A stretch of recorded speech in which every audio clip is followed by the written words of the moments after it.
राति पाइले रथयात्रा महाप्रभु को नहीं भक्त श्रद्धालु मैंने अपेक्षा करिथांती। रथयात्रा पाई भुवनेश्वर राज्य संग्रहालय रे राज्यस्तरीय चित्रकला प्रदर्शनी आयोजित होईची, जार थीम रही मो मनर जगन्नाथ। एथिरे चित्रशिल्पी माने निज तुड़ी रे जगन्नाथक भिन्न भिन्न रूपर चित्र आंकिछंती। कि कृष्णक बंशी रे रथ दौड़ी लगाई रथ टाणुछंती, तो आउ किए जगन्नाथक आखिरे शंख चक्र पद्मर चित्र आंकिछंती। जो चित्रशिल्पी मनरे जेमिति जगन्नाथ आसिछंती, से प्रभु जगन्नाथ को सही रूप में आंकिछंती। एमिति किछि चित्रशिल्पी सहित आलोचना करिछंती Kalinga TV senior reporter Arundhati Malik.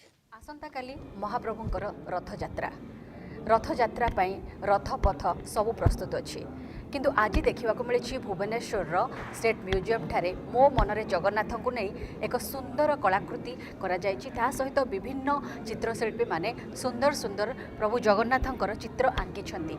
आउ एभली सुंदर चित्र आंकिछंती। आम सहित अछंती सौम्य पट्टनायक। आसन तांको सहित कथा हेबा। एते सुंदर चित्रटी आंकिछंती। आज्ञा आपनको ए चित्र आंकिबा पई केते समय लागितिला, केमिति माइंड को आस्तिला जे मो मनरे जगन्नाथ थीम रे मो कोन चित्र बनबे? भगवान का इच्छा हिसाब से आम तुड़ी रंग काम करे। तो मो एति विश्वास जे कि कृष्ण जे भगवान सी सब आम विभिन्न रूप में भगवान को देखुचे, किंतु मुझे देखापी चाहिए कि कृष्ण का वंशी रसी के बाहर की रथ टाणुची मैंने भगवान का इच्छा ही पत्र हले। तेणु आम रथ टाणु, किंतु भगवान जो इच्छा करेंगे सी आगे जीवे। तो सही कनसेप्ट नहीं कि मुझे प्रेजेंट ये पूरा सुंदर कॉन्सेप्ट आम दर्शकों को भी देखू जे एठी कृष्णकर जो कहते जे सही कृष्ण सही जगन्नाथ सबू सही प्रभु जड़े तांकर एठू बंशी कोभली भाव रसी बाहरी आउ सही रसी रथरे लगी रथ तापर टाणी होची। आपण जड़े आर्टिस्ट भाव में सुंदर भाव सबू आर्टिस्ट भिन्न भिन्न रंग तुली आंकिचंती। मो मनरे जगन्नाथ जो भली भाव भावना आसी सेमिति आंकिचंती। आपण कौन कहे जे केमिति भावना आपण को मन को आसतिला? प्रत्येक वर्ष रथयात्रा पर मुझे रथ उपर जगन्नाथ को दर्शन करे। मत बहुत भल लगे। मुझे ना मुझे रथ उपर दर्शन करी। गोटे वर्ष आम बाहरीचु से माने थाए 7 डेज। 7 डेज तो रथ उपर से दर्शन से वर्षटा दर्शन करहलानी। मत टे मन दुख लगे। तो मुझे भाविली जी मौसी माँ मंदिर में ठाकुर को दर्शन करेंगे।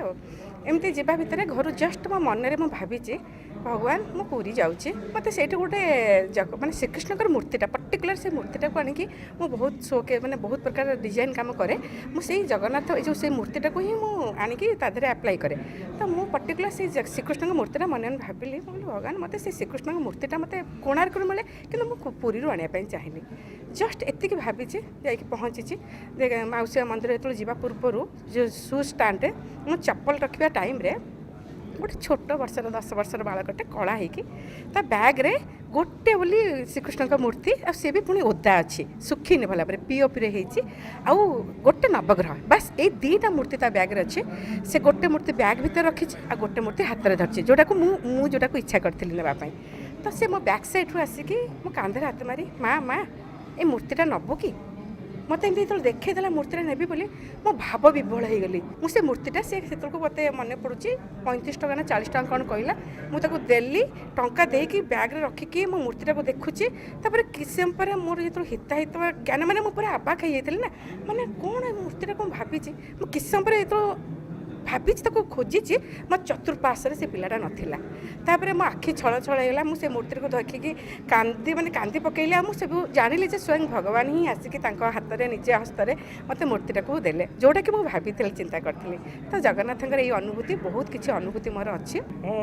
छवि माध्यम जो श्रीमंदिर सब रीतिगति जानी जत्रा अच्छी से सब दर्शाई रथयात्रा भी नहीं महाप्रभु जो महाप्रसाद से छवि भी मुझे दर्शाई। के समय लगी सब करने सब 5 दिन लगी। भुवनेश्वर कैमरा पर्सन शुभ्रकांत सहित अरुंधति मल्लिक रिपोर्ट कलिंग टीवी।